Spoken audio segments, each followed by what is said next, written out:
Now, notice, though, what they do here.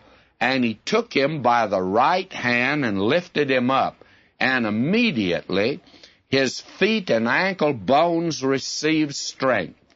Now, Dr. Luke wrote this, and you'll notice when Dr. Luke records a miracle, he gives you a great many details you would not get anywhere else. He speaks now specifically of what happened. The man's feet and ankle bones were the problem. They were absolutely, I suppose, no muscles there, nerves there at all. And this is the miracle that was performed. And notice, he leaping up stood and walked and entered with them into the temple, walking and leaping and praising God.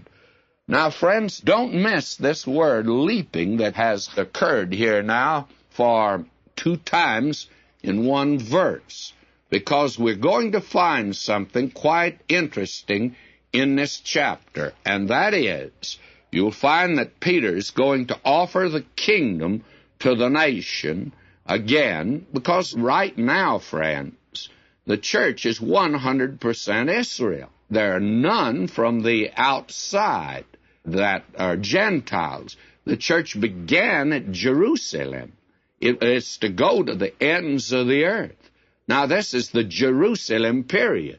And don't try to tell me it's another dispensation. We have hyper-dispensationalists today, and they say, well, this was a different dispensation. It's not different at all. The thing is, you have a period of transition, just as the Lord said there would be. You're to begin at Jerusalem. They didn't go out and begin at the end of the earth. Now he's going to give them an opportunity to receive the kingdom again. It'll be the final opportunity. And what would be the mark of the kingdom? Why, we're told that in that day that the lame will leap.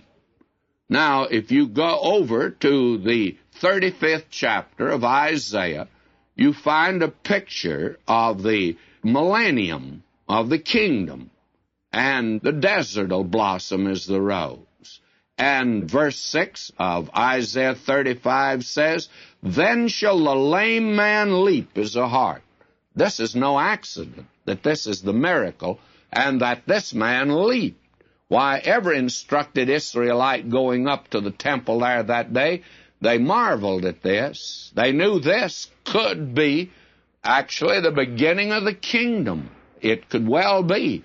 And all they needed was the Messiah, but he's been crucified, raised from the dead, ascended back to heaven. He's God's right hand, but he'll come again, and if they'd receive him, he'd come at that time. Now, will you notice, as he goes on here, and all the people saw him walking and praising God. That's verse 9. Now verse 10. And they knew that it was he which sat for alms at the beautiful gate of the temple.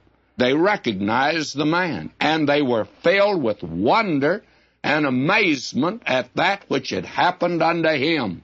They caught the significance of it, and I'm afraid a great many today haven't caught the significance of this record that Dr. Luke has given us. Now, notice verse 11, "And as the lame man which was healed helped Peter and John, all the people ran together unto them in the porch that is called Solomon's, greatly wondering." Is this the beginning of the kingdom? Great things that happened in Jerusalem in the past few weeks. You'd had the crucifixion of Jesus, resurrection, his ascension, and the day of Pentecost. They're amazed what is really taking place.